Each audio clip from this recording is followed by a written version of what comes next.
What's up, guys, and welcome back to another episode of the Totally Unqualified podcast. We had football on TV last night, guys.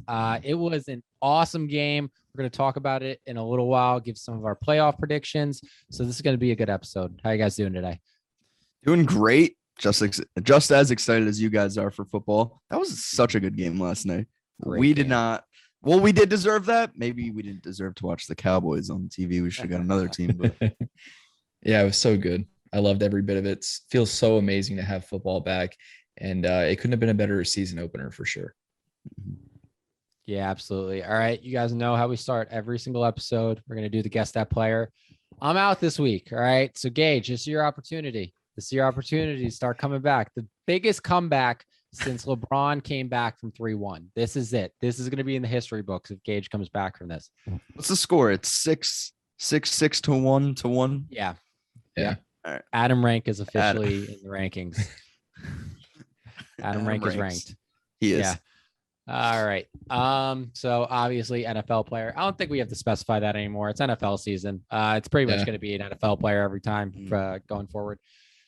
So I think this, for the difficulty level, I'm going to say this is like between easy and medium. This shouldn't be too bad. Okay. He played football at Iowa State. All right. He was drafted in the 3rd round, 2019. Any guesses yet? I'm thinking running back for some reason. It is a skill position player. And he rushed for 1,000 yards last year. I mean, I give it away that it is a running back. Yeah. Damn. I'm so bad with this shit, man. I don't think I can give another hint. I don't think I can give another hint. I think Chris Carson. No. Just gonna give it away. 1,000 yards last year. Went to Iowa State. 3rd round pick in 2019. James Robinson didn't go to Iowa State, did he? No, he did not. No. There's like no other hints I could give you without giving it away. So he was a second-year running back last year and ran for 1,000. David Montgomery? Yes, it is David Montgomery. There we go. Taking the lead. You know what? 7. I have such a weird thing with David Montgomery because I can't like get behind him as a player. Obviously, I can't. Yeah. I'm a Packers fan, but like, Yeah. for some weird reason, I think he's gonna have a really good fantasy season. So I have him in like 4 of my 6 different leagues that I'm in. I'm like the complete opposite. I don't trust him in fantasy. But I watched him in college. The reason I thought this was going to be an easy one was because like David Montgomery is like the only Iowa State player I know of in the NFL. There's probably more, but I don't know them because I watched him a lot in college and I was pretty high on him coming out of college. But yeah, I love him as an actual football player, but like in fantasy, I just don't trust those Bears running backs since Matt Forte. Since Matt Forte, I haven't trusted a Bears running back. For me, Cordero Patterson. Come on. Oh, of course. Yes. Cordero Patterson is on the Falcons, actually.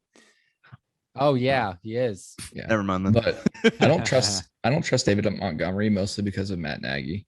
If he's calling the plays, then I don't want anything to do with him. That's fair. That's true. I mean, they had Fair Jordan point. Howard a couple seasons. That was a big fall off. Went back-to-back 1K yard seasons right out of college. Just fell off the face of the earth. Yeah, I don't know what happened. You got traded to the Eagles, and then you just didn't do anything. Yeah, he won a Super Bowl, but yeah, he was on the Dolphins for a bit too, wasn't he? Like a year or something. I think so. Yeah, it's just he's one of the like when he got traded, like it was so confusing because he was a back-to-back 1,000-yard rusher. And everybody's like, why are you trading your 1,000-yard rushing running back? And he just, I don't know if it's like they're like, this guy can't sustain this, or like, but that's what happened. He couldn't sustain it. He just hasn't been good. Yeah, that's rough. Bears players, just the string of bad luck, I guess. Yeah. All right. Let's get into it. So obviously we're going to talk about the game last night. Just a phenomenal game to start the season. As good as you could have hoped for. I think we're all shocked that it was as close as it was. I am a known Cowboys hater. I'll put that out there. Everybody knows it. Completely biased against the Cowboys. So I just wasn't giving them enough credit. So just let me get your instant reactions on the game to start off. First off, what a game. Yeah. Like that was way better than anticipated. I think we all had it being blowouts. I think I had the score like 35 to like 20 or something like that. I didn't think it was going to be close. The Cowboys came out, and surprisingly, obviously, their offense was outstanding for the most part. Their defense was really opportunistic, just out of nowhere. I don't think anybody was really expecting that. Trayvon Diggs, shout out him. He had an interception, had a bunch of different pass breakups, was getting, jumping up for crazy passes, getting tips everywhere. He looks like a star in Dallas.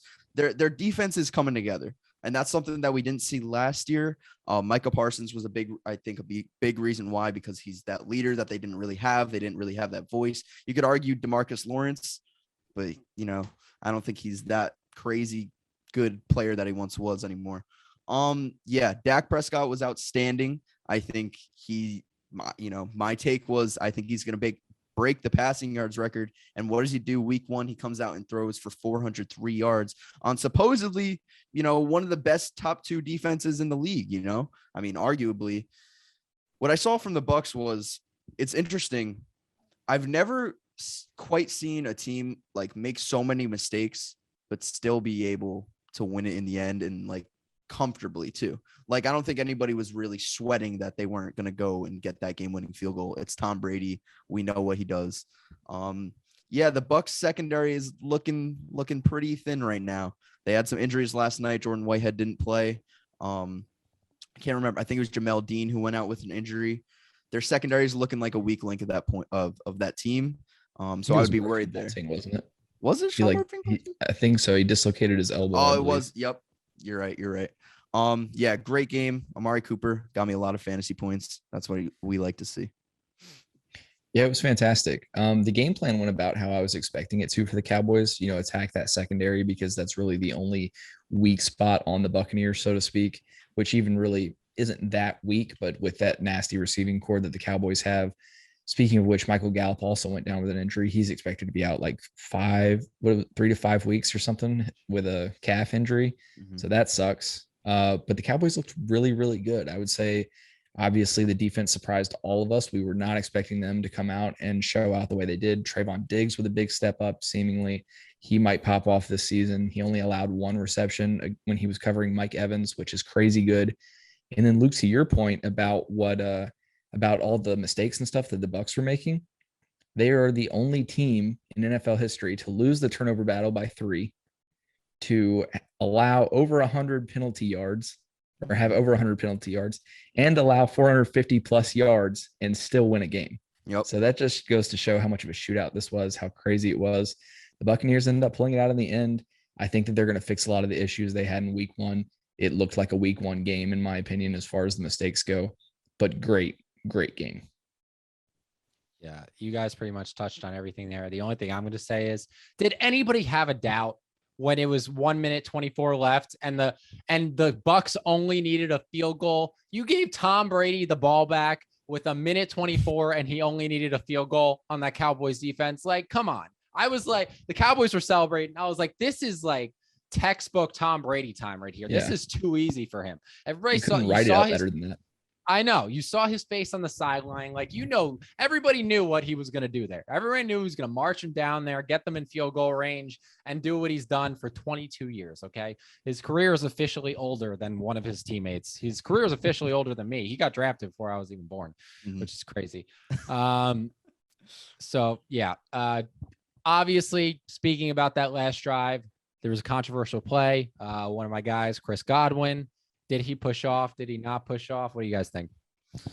I think in real time, if I was the ref, I would have thrown the flag there. It looked differently though when it went to slow-mo, because if you put things in slow-mo, it'll change the entire outcome of like what you saw. It'll make you think, oh, maybe that was a flag. It'll make you think the opposite. It didn't look like a penalty on the slow-mo. It looks like he didn't push off with his hands. He sort of pushed off with his arm, but in real time, I think that's a push off. I think he obviously caused him to fall over. I don't think he would have just fell over on a, little curl route like that. I think it was a push off. Chris Godwin, right? He saved his ass at the end there with that play. He obviously caught the first touchdown of the game. His drops from last year are leaking into this season already. Same with Mike Evans. He dropped a couple passes. Some of them were tipped. Some of them he couldn't just couldn't locate. But Chris Godwin had quite a few drops in this game. I'm going to make a hot take right now. I think Antonio Brown leads this team in receiving yards and receiving touchdowns. Tom Brady obviously trusted him a lot last night. I think it's going to continue on into this season. He brought him on last year for a time like this. Chris Godwin, he's got to fix the drop issues, but I think it was an offensive pass interference. I would have thrown the flag. In slow-mo, it did look differently, though.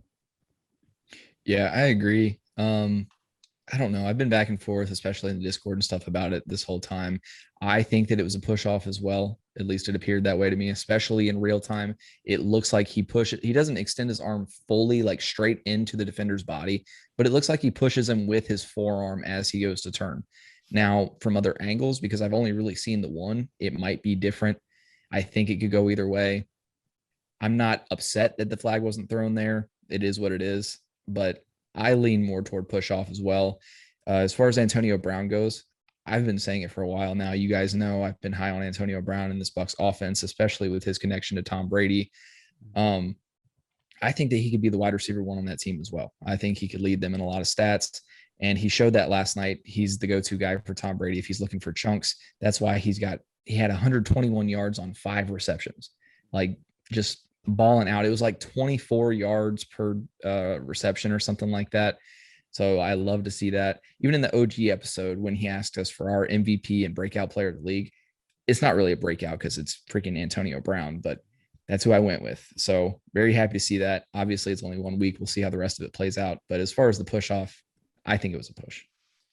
Yeah, it was his one route on that touchdown, though. The subtlety, like the subtle move back, and it wasn't even like 0.1 second. Like it was so quick, so clean. It was beautiful. Yeah, Antonio Brown is reminding us of why he was so, he was AB. That was AB that played last night. That wasn't Antonio Brown.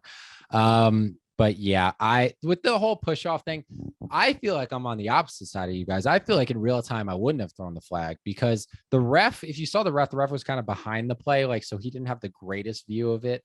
It kind of looked like he flopped a little bit. Like the DB definitely tried to sell it.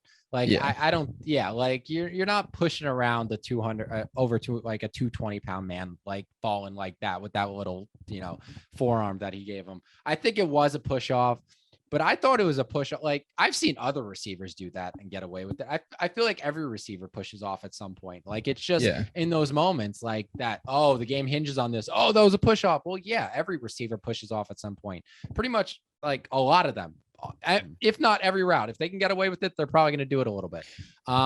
If it wasn't such a pivotal moment, I don't think they would have called it whatsoever. Like it's a push off that I'm fine with them not calling. Like I'm fine with it being a no call because it would come across as soft or something like that. Yeah, exactly. Like everybody wants the refs to just let them play. Like Tyron Smith was holding all night, and they didn't call it. And everybody's like pissed that they're not making these calls. And like, it's like, do you want them to let them play or do you not want them to let them play? Because guys, if you want them to let them play the game, you're not going to get calls sometimes. Like that's just going to happen. Okay. And maybe if your kicker didn't miss so many goddamn kicks, you wouldn't have had your entire game depend on that. That's just a thought. So it always comes, if your team is dependent upon the refs to make a call, you already did something wrong. I will stand behind that for my entire life. Like you need to play a good game so that the refs are not a factor. Okay. That's just how you have to play. Are they going to be a factor sometimes? Yes. In this game, you could have played well enough that they wouldn't have been. So it's a whole team effort. It's not just on the refs with this one. You can't let the game come down to that. And if you would have played better, it wouldn't have. Yeah, that's a good point. Couple notes here. Oh, sorry, Gage. No, you're fine. Vita Vea was a beast. He was getting held all night and he was still just bull rushing it straight into Dak. It was incredible. He's looking like the best nose tackle in football right now, at least as of week 1. Coming back healthy off that broken ankle. Dak did not look 100% healthy. I know he was slinging it all around. He went 42 of 58, 403 yards, 3 touchdowns, and an interception. but when he was running, he didn't look as mobile. He didn't look as comfortable in the pocket. I know he tried to rush a couple times and really just didn't have the speed, didn't have that acceleration that he once had before his ankle injury. So he didn't look 100% healthy to me, at least mobility wise. And then Zeke, I know he's going up against probably the best front seven in football, but man, you just wish you could see something out of him. If this is 2016 Zeke, there's no question in my mind he's gaining at least 80, 90 yards on the ground, at least, if not 100, $120. I don't know what's going on with Zeke. It's not looking like he's improved that much from last season, and that's definitely a scary sight to his fantasy owners. I've never been the biggest advocate of Zeke. I feel like anybody that watches my videos is fully aware of that. I think that Tony Pollard is just as capable, especially behind an O-line like that. But I have been saying ever since the game last night, I think that it's a little too early to just be like, no, sell out on Zeke, get rid of him, whatever, especially fantasy owner wise, because it is against like one of, if not the best front seven in football. He obviously wasn't a huge part of the game plan because they were slinging it all night long. They were attacking the one part of the Buccaneers that they knew was weak, and that was the secondary. I mean, Dak threw the ball, 58 times? So I totally get what people are saying. Zeke doesn't quite look like rookie, sophomore year Zeke, but I think as far as the rest of the season, he could pick it up and he could look a little similar to, how he used to. Yeah, I think I agree with that, Gage. You got to give him a little bit of time. And again, I'm not the biggest advocate of Zeke either. I avoided him in every single one of my fantasy drafts because I could see something like this happening with him. Like, I wouldn't be surprised if this continued for the rest of the season where he wasn't as good, and I also wouldn't be surprised if he broke out at some point later in the season. Like, it's not a good offensive line.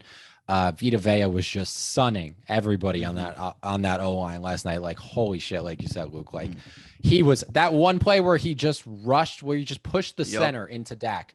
I was like, this man is a man. He got a first down. He played fullback on some plays. Like Bruce Arians is having a hell of a time with Vita Vea. And yeah, he's a beast. But yeah, I think maybe pump the brakes on Zeke a little bit, give him some time. If by week 3, we're still having this discussion that he really hasn't had that, like, oh, there he is. There's Ezekiel like that we know. Like, then maybe we could talk about, okay, he's maybe you can release him and start going with Tony Pollard and not paying him all that money. Yeah, I think that's the biggest thing is that he's overpaid. And also, like, they have a pretty easy schedule for the most part. Like, I think they were saying last night during the broadcast, they don't play another at least one of last year's playoff teams. They don't play another one until week 11. So if he doesn't step it up by like you were saying, like week 3, yeah, definitely. Yeah. Do you guys think it's the hair? Like, I know I'm not one to talk about hair, but like, I don't know what the fuck Zeke was rocking last night when he had his helmet off on the sidelines. I was like, bro, what? I'm gonna sound a little nerdy here. You guys know the Ewoks from Star Wars, the little furry teddy bear looking guys? I've said that Zeke looks like that forever, like for years. I don't know what's going on. I think we got to get rid of that stigma. Everybody, like a lot of people say that when they're about to reference Star Wars. I don't think Star Wars is that nerdy. It's pretty popular right now. If you haven't seen Star Wars, there's just something wrong with you. Like, it's not nerdy at all to like Star Wars or to reference it. So I'm a big proponent of that. Star Wars is for everybody. Okay. If you don't like it, if you think it's nerdy, that just means you haven't watched it. So, and you're lying to yourself. I mean, all right. Pretty that and like Marvel Avengers, the exactly. Same exactly. Thing. Yeah. All right. So just final thoughts on the Cowboys. Are they better than we thought? I think they're a playoff team. I thought they're going to win I think they are going to win the NFC East. And I thought that they were going to be way better than people anticipated. I think people just think now, oh, Cowboys 8-8, they're always going to underperform. I don't know why we're getting used to that sort of thing because I know why, because they always underperform. But yeah, that's why. But yeah, I don't know. Year to year, I think a lot changes, and I think a lot has changed this offseason for them. I think they're a playoff team. Yeah, I think that the biggest concern for me this whole offseason was just the defense. And I think the defense looked really, really good against a good offense last night. So if they can continue to play well with guys like Trayvon Diggs stepping up, then I really don't have any issues with them. The offense was never a concern. So I think they could be a playoff team as well. He looks so good, Trayvon Diggs. He really did. And his son cute as hell. Did you guys see Yeah. that video of Dak? Yeah. Met Dak. Yeah. Yeah. He's like, You're "Are you Patrick Patrick Mahomes?" We're literally just talking about him. What? Yeah. Oh my Oh, gosh, that was a funny video. Mhm. Yeah, I've been definitely somebody that's questioned the hire of Mike McCarthy there. But I think I got to give props to Mike McCarthy. I think he had a really good game plan going into last night. His players looked like they had I've questioned him because it just looked like the players didn't have any fire last year. Like they didn't want to play for him. There was no passion in that team. And that's usually all because of the head coach. Head coach needs to instill that in the players. It looked like the Cowboys had something to play for last night. So I enjoyed that. Cowboys fans, take note of this because I'll never say a good thing about your team ever again. But yeah, they looked better definitely than I thought they would. Yeah, although they didn't win last night, I think we could definitely chalk it up as a moral victory for them. Yeah, because they, absolutely outperformed our expectations. An even bigger victory for Cowboys fans. I mean, you're coming into this season, even though they always seem to believe in that team, you don't know what to expect out of them, especially with Dak coming back. You're not sure if he's healthy. Huge win for Cowboys fans. Yeah. Man. Cowboys fans, I can't believe we have to deal with them again. I know. As soon as that like questionable call happened with Chris Godwin, I was like, this is going to be all over Twitter for the next week and a half until they play again. Like this is all Cowboys fans are going to talk about. The Bucs go on to win another Super Bowl. Well, we should have beat them in week 1. Yeah, shut up. No. Oh my God. All right. Let's talk about a situation that just gets worse and worse as the days go by. What the hell is going on in Baltimore, guys? It's crazy. You want to start, Gage? Sure. Yeah. They are obviously playing on concrete is all that I know. They're out there playing on straight up cement because guys are getting hurt left and right. We've got 3 running backs now in a row, all with season ending injuries. It's insane. I don't know what's going on, but they got to figure something out because something's either in the water or I don't know what. I've never seen a worse string of bad luck in my life. Those 3 injuries were less than 10 days apart. That is, if that's not the craziest thing you've ever seen, I don't know what is. All of them season ending, and Marcus Peters is out too. It's not just their running backs. Marcus Peters, one of the best cornerbacks in the league, Pro Bowler, former All-Pro. That guy is maybe not elite, but he's definitely, I'd say he's a top 10 corner as my monitor shuts off. Cool. He and Gus Edwards got hurt on back-to-back plays, one right after the other. Yep. I mean, I made a video on TikTok about it. We've seen injury bugs in the past. I know the 49ers last year, the Cowboys last year, the Eagles always seem to have an injury problem. But man, I don't know if I've ever seen something this bad. But guys, they have 4 1,000-yard rushers on their team now. Le'Veon Bell, Latavius Murray, Lamar Jackson, and Devontae Freeman. So they have them all on their team there. They should be good. Yeah. Justice Hill, J.K. Dobbins, and now Gus Edwards. I feel bad. I feel great for myself because I avoided Gus Edwards and J.K. Dobbins in all of my drafts, and I was questioned heavily for it. I just had a bad feeling. I don't know. Can't explain it, but I did. And it paid off. I'm not a guru or anything. It's just one of those things where I was like, I don't know. But yeah, this is wild. If I think John Harbaugh shut down practice after, Marcus Peters got injured, I believe. Yeah. If I'm him, I'm going up to the field crew and just being like, something's wrong. We're not practicing on this field until you guys figure out what's going on in here. Cause this it's getting to the point where it's not luck. 3 running backs get injured. And then on the next play, one of your starting corners gets injured. That's not just chance. Something is wrong with that field. I 100% believe that. So, yeah, it's something up with it. It's really unfortunate. But yeah, it's looking better and better for the Browns this year now with all these Ravens injuries. But I just want to pat myself on the back for a little bit. As soon as those injuries happened, I picked up Latavius Murray in every single one of my leagues. And what do you know? Latavius Murray got signed by the Ravens last night, and I think he's going to end up being the leading rusher for them. If not him or Le'Veon. I think Devontae Freeman really doesn't play a factor in that. I think it's mostly going to be Latavius Murray. Le'Veon Bell has shown signs of falling off. In the past, Latavius Murray, has been good in his years with the Saints. So I really think he's going to show out in that backfield. But yeah, just really, really, really a crazy, crazy situation. Who do you guys think is gonna lead the backfield going forward? I think that of them, and this may come across as biased, but I really don't even intend it to be that way. Of the guys that they picked up, it makes the most sense for Latavius Murray to be that lead guy. He's coming off of the most efficient season of his career. Obviously, he didn't have the most yards because he does have that 1K yard season to his name, but he was the RB2 for us. But he had the most yards per carry that he's ever had with us last season. So I think it makes the most sense for him. He's a power back, which they seem to like up there. So I think that he could really carry that team. I still feel like they might go with Tyson Williams, though, who is the guy that is still there that was already on the team, the only one that hasn't gotten hurt so far. Shout out to Ant because he told me to draft him in the charity league, and I did very late. So I'll take that. But yeah, of any of them, I think Latavius Murray, then Lev Bell. And like you said, I don't think Devontae Freeman even really plays a part. He might stay on the practice squad, honestly. One of my friends said that we have to stop agreeing all the time, but like it's just so hard because that's the obvious answer. I mean, Latavius Murray is the best running back on the team right now, other than Lamar Jackson. I'm gonna stop with those jokes. I'm done with that. I'm done with that. I love them though. I love them though. I'm done with it. I don't believe in them, but I make them anyway, just for the memes. Anyways, Latavius Murray is the best running back on the team. Tyson Williams has been there, like you said. He's probably gonna back him up. I don't think Le'Veon Bell or Devontae Freeman. Honestly, I don't.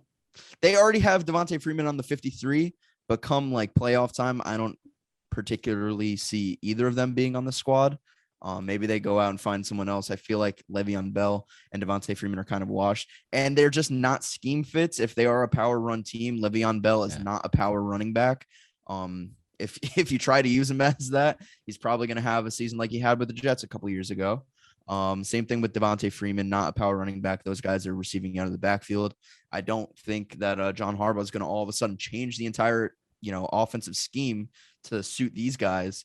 But I actually think Lamar Jackson, this is his time to shine. This is his time to prove to guys that he's an elite passer, not just, an elite runner, sort of put it all together this season. That's why I picked him up in another one of my fantasy leagues. I'm really high on him all of a sudden. I think he might have a chance for MVP now. I know that's kind of late. Well, it's not really late. It's only week 1, but he might have a chance for MVP. Yeah, I really agree with your analysis there that this is Lamar Jackson's season to prove it. Like it is. Teams are going to know. Teams are not afraid of that running game, at least for the first couple of weeks while they try to figure out what's going on in the backfield. Teams know that Lamar is going to be your only rusher for the most part at this point. So it's going to be all up to him and his arm. They're going to scheme against Lamar running. They don't really got to worry about the running back. And, this is it. So all those Ravens fans out there saying that Lamar Jackson's a top 3 quarterback, top 5 quarterback, this is his year to prove it. If he brings this team to the playoffs after all of these injuries, he has a great throwing season. He proves to us. By the way, when I say that Lamar Jackson's not an elite thrower, I'm not saying he's not a good thrower. He's got an arm. He's got a really good arm. He's got a really good arm. He could throw it. There's a reason why he won MVP before. Like he's a really good quarterback in this league. There's a difference between a really good thrower and an elite thrower. Like that. They're elite throwers. Tom Brady's passed to Antonio Brown last night. Like that was an elite thrower. That's a guy that could drop it in a bucket. And I know Lamar's have some of those dimes, but every quarterback's going to have some of those dimes. It's how consistently you throw them, how much your team trusts you to throw passes like that.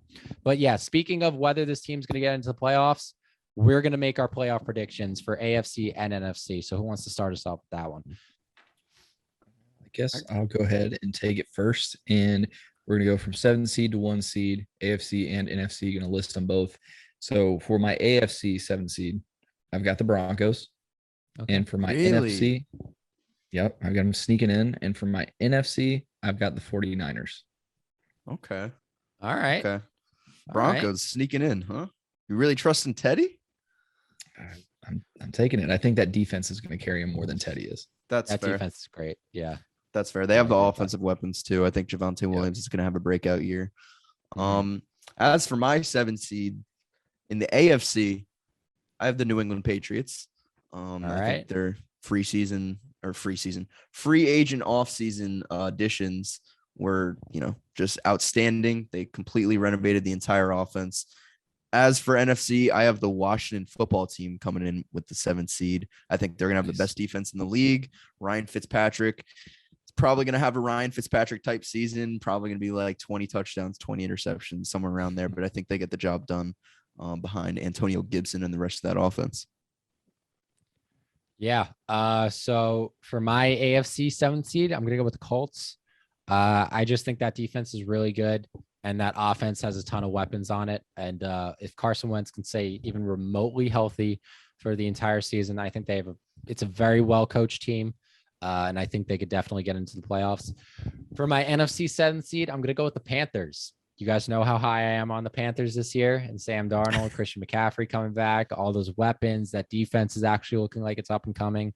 Some of the pieces they got there. So I'm very high on the Panthers this year, and I think this is the year that they sneak into the playoffs. Okay. All right. I like that a lot. Yeah.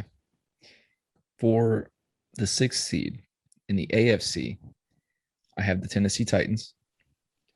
Okay. You guys know that I've been a little bit iffy about them in some areas.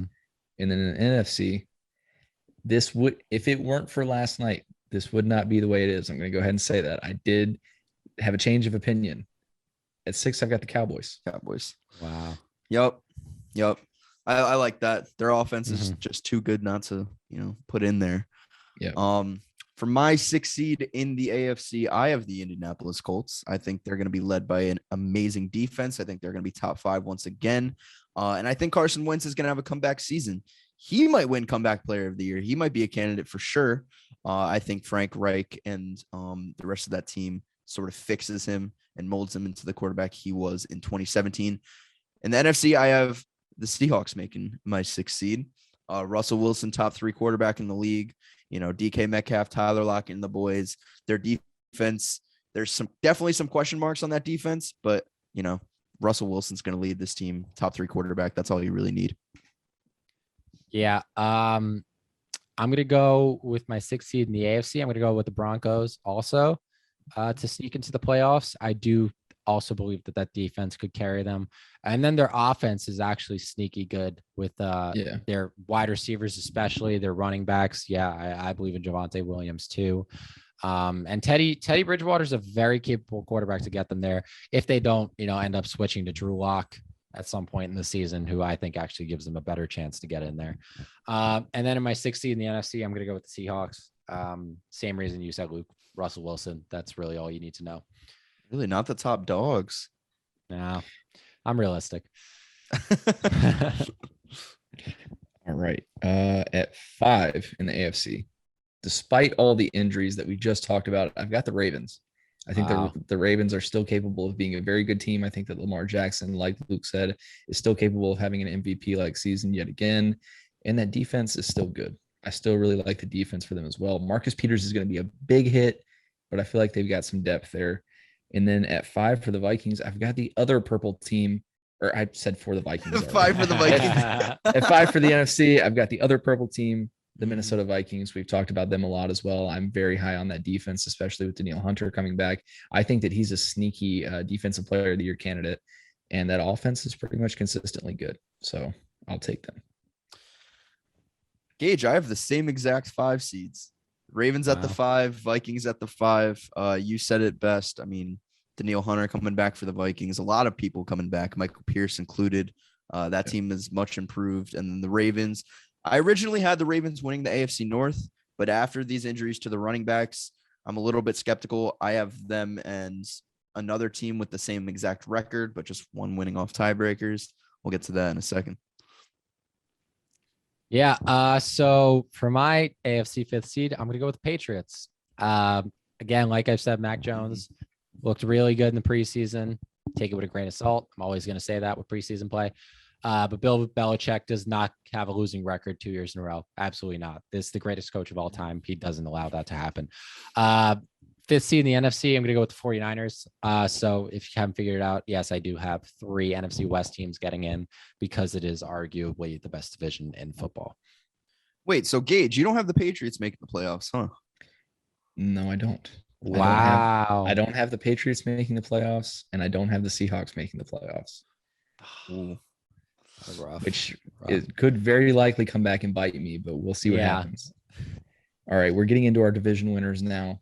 You guys know I've been very high on the Colts. I think that it doesn't take a spectacular Carson Wentz season for them to make the playoffs yet again to win that division.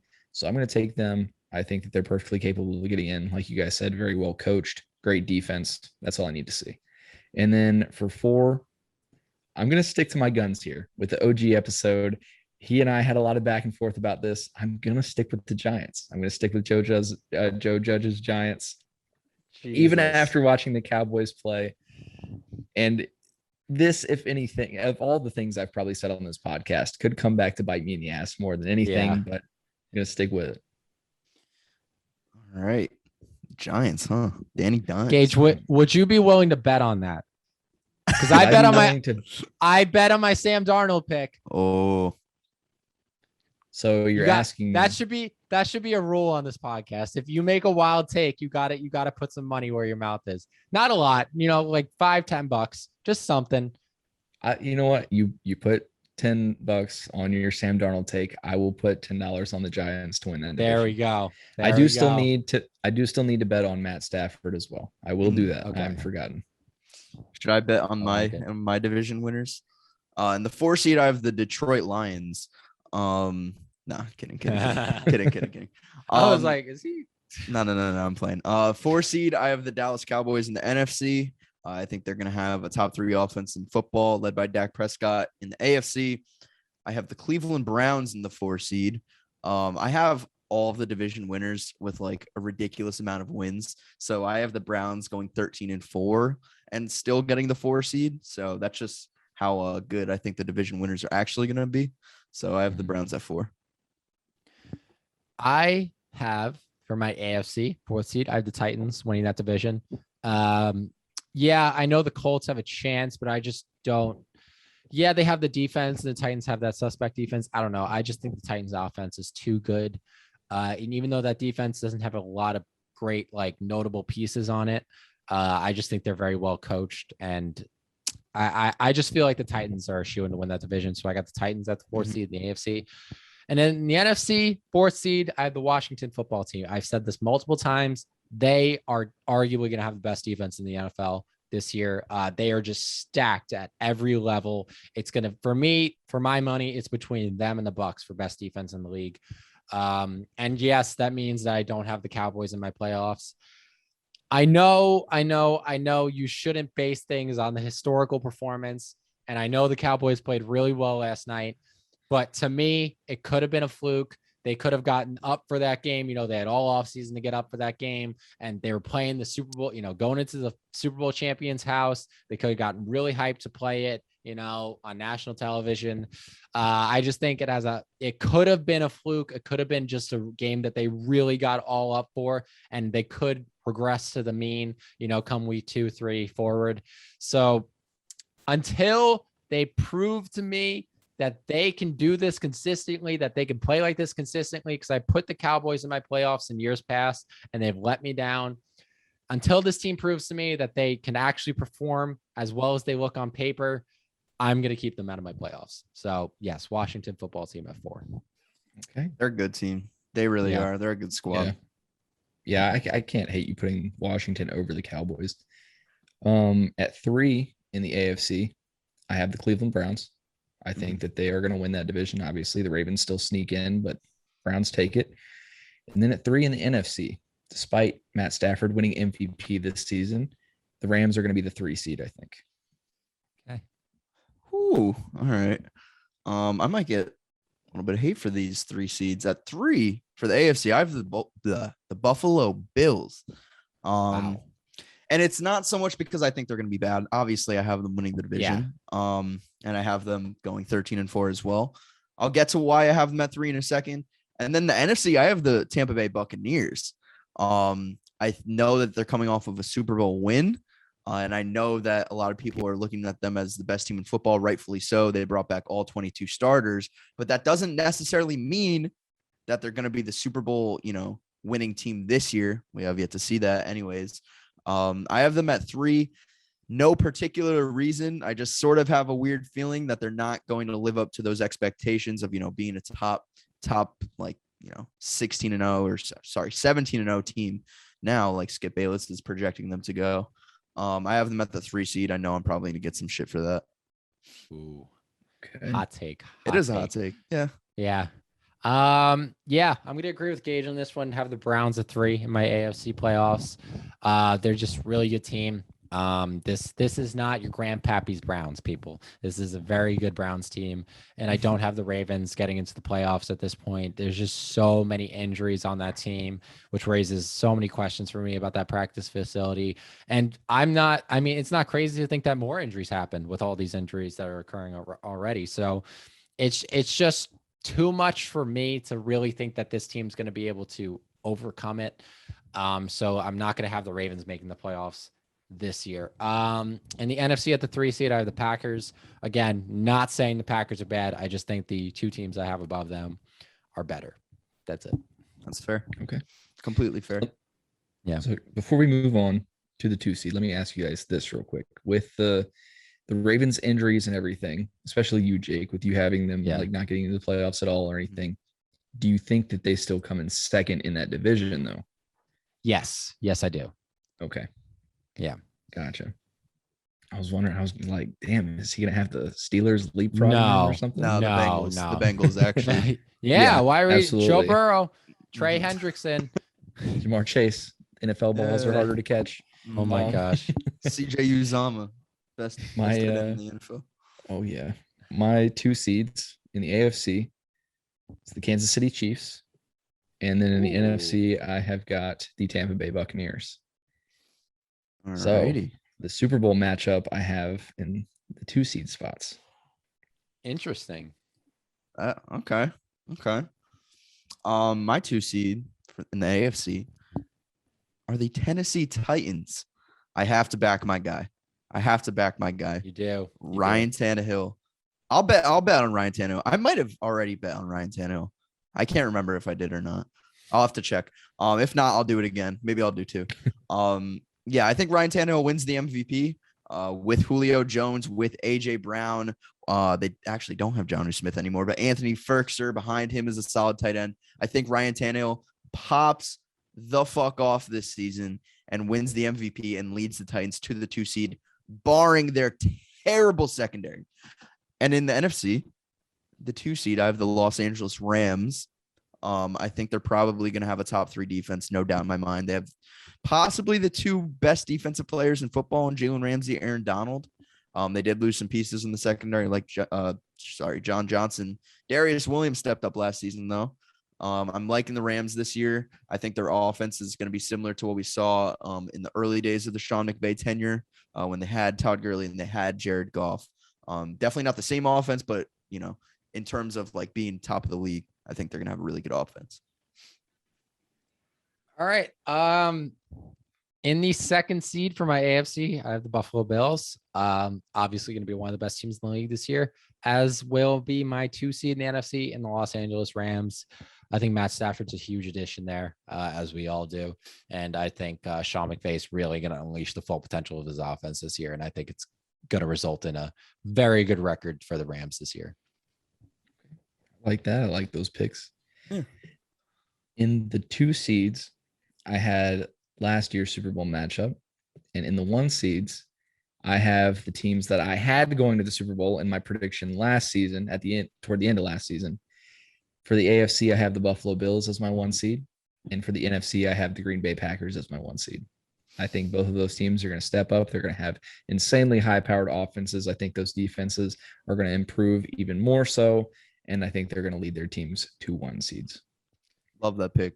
1 seed for the AFC, have the Kansas City Chiefs. Patrick Mahomes is the best quarterback in football. Travis Kelce, Tyreek Hill, the 2 of them are uncoverable on the field themselves together. It's just ridiculous. That team is stacked, maybe even more stacked than the Bucs are. I mean, we didn't see in the Super Bowl, but they might be this season. And then the NFC, I don't have a jersey with me, but I do have my beanie that I'll put on over my headset.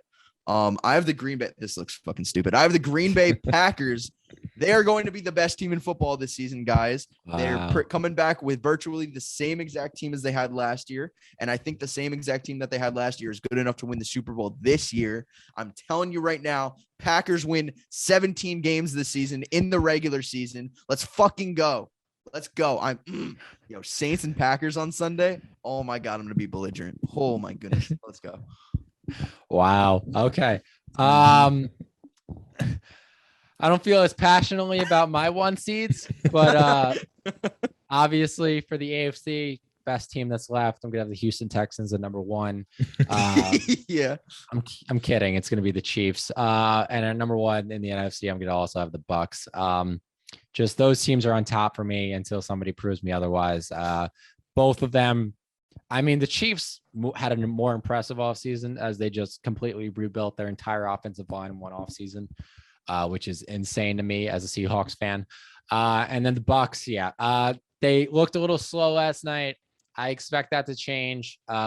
Super Bowl champions don't always look the best on opening night. I found, when Kansas City went into New England a couple of years ago and Alex Smith just dropped like 40 on them. That was Kareem Hunt's rookie year and his coming out party.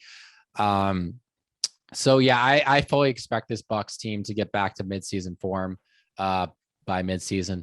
And I think they're going to be fine. So those are my predictions. That's solid. Yeah. I mean, the Bucks Super Bowl champs all brought back all 22 starters. Exactly. They're the standard. Yeah. All right, guys, that's going to conclude our playoff predictions for now. Next week, we are going to get back into this and we're going to predict who wins each matchup and who wins the Super Bowl. So stay tuned for that. Keep an eye out for that. Mm-hmm. All right, guys, that's going to do it for this episode. So just make sure to subscribe to us on YouTube. If you're listening on Apple Podcasts, make sure to rate and review us. Give us 1 star if you fucking hate us. Give us 5 stars if you think we're doing a decent job. We really appreciate it. Follow us on all of our social medias. All right, we all have TikTok. We all have Instagram. We all have Twitter. All right, it's Jake Maltese 3 for me. Football Fan Zone for Luke and Extra Points for Gage. Please give us 5 stars, please. Yeah. And if you don't have the Overtime app yet, we are 16 episodes in. I've said it multiple times now. What are you doing with your life? Great app. Yeah. Helps you keep up with everything football. You would have been able to see the score of the game last night. You would have been able to keep up with Antonio Brown absolutely popping off like I said he was going to. Yes, I'm tooting my own horn. Get over it. But it's a great app.